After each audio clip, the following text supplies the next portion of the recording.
ブルーノの半裸姿を見て、君は鎧を着ないのかと疑問を投げかけた。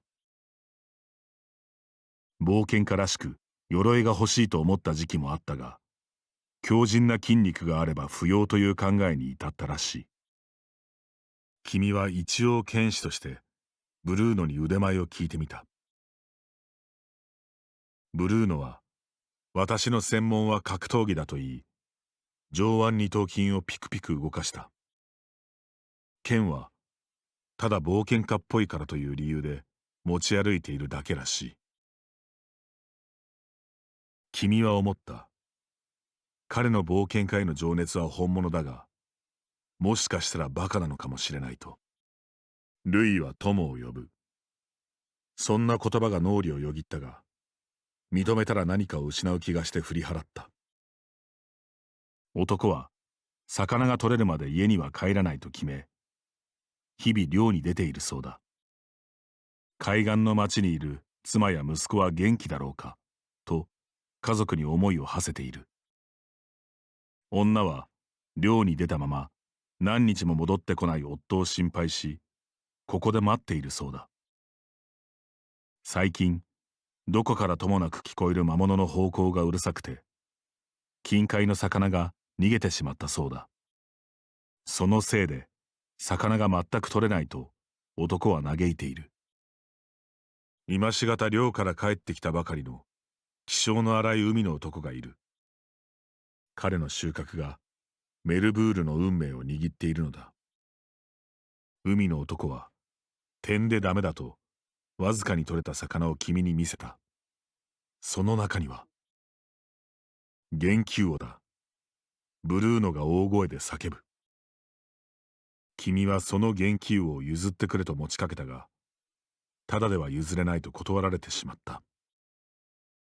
君が元気魚の値段を聞くと、海の男は100万ゴールドだとあからさまに法外な値段をふっかけてきた。この人、血も涙もないよ、とリディが余計な一言を添える。君たちの無礼な態度に海の男はカンカンだ。するとブルーノが前に踊り出し、待ちたまえとその場を制する。漁で鍛え上げられたその肉体、見事ではないか。そう言うとブルーノは、元気魚をかけた筋肉対決を男に持ちかけた。面白い、と海の男も乗り気だ。ただし、お前が負けたら、俺の家来になれという条件付きで。すかさずクロエが、この男ならどうぞと、君を差し出しながら付け加えた。さあ、力とパワーのカーニバルだ、と、ブルーノは勝手に熱を上げている。腕っぷしなら誰にも負けねえ、と、海の男が殴りかかってきた。それ、マッスルマッスル、いいよ、切れてる。海の男との勝負に勝利したブルーノは、決めポーズとともに叫んだ。これが力のパワーだ。海の男は乾杯だと宣言し、素直に元気魚をブルーノに手渡した。膝をつく海の男に手を差し伸べるブルーノ。剣の取れた表情でブルーノの手を握る海の男。この二人の間に言葉にできない友情が芽生えた。かもしれない。君たちは元気魚を手に足早にゴルドーの家を目指す。そんな君たちを見て、ブルーノが短い冒険の旅を名残惜しそうにしていた。君は栄養士ゴルドーに元気魚を渡し、栄養剤の調合を依頼した。少し待て、と言い、ゴルドーは元気魚を持って家の奥に入っていった。部屋から出てきたゴルドーは、できたぞと言って小瓶を君に手渡した。これでメルブールを治せるだろう。早く強制の村に戻らねば。その前にブルーノに。君は無言でブルーノの前に手を差し出した。ブルーノもそれに呼応し、君と握手を交わす。力加減を知らないブルーノの握手によって、君は指の骨が折れるほどの激痛を味わった。君は二度とブルーノとは握手しないと心に誓い、家の外へ出ようとする。ブルーノは歩き出す君たちを止め、もう少し旅に同行したいと願い出た。しかし、外の世界を冒険したいブルーノの思いは、ゴルドーには届かない。家で勉強だと否定する。ならば力ずくで。そう思ったのか、ブルーノはおもむろに両手を後頭部に添えると、いきなりその場で超高速スクワットを始めた。私はこのパワーを外の世界で試したいのだと、スクワットしながらゴルドーに訴えている。するとゴルドーも対抗し、お前は知識も力も半人前だと言いながら、超高速で反復横跳びを始めた。静かな部屋の中に、ただ二人の吐息と筋肉の動く音だけが響き渡る。君たちはただ黙って二人の不可解な行動を見つめるしかなかった。ブルーノが息を切らしながら、ここまでかとひざまずく。少しはやるようになったなと、なぜかゴルドーもすがすがしい表情だ。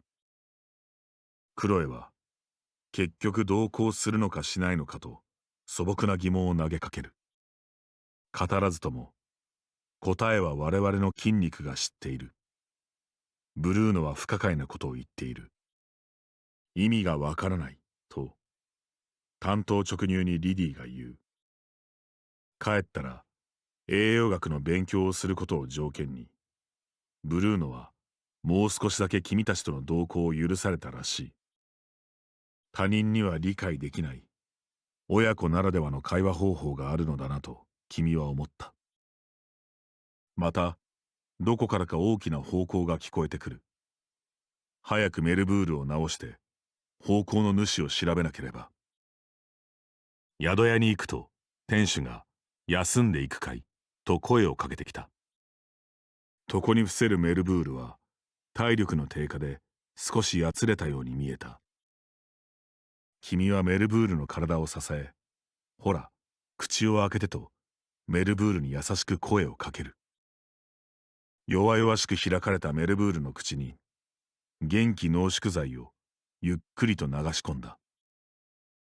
メルブールがむくりと起き上がり、きょとんとした顔でこちらを見ている。メルブールは助かったようだ。君はメルブールを力いっぱい抱きしめた。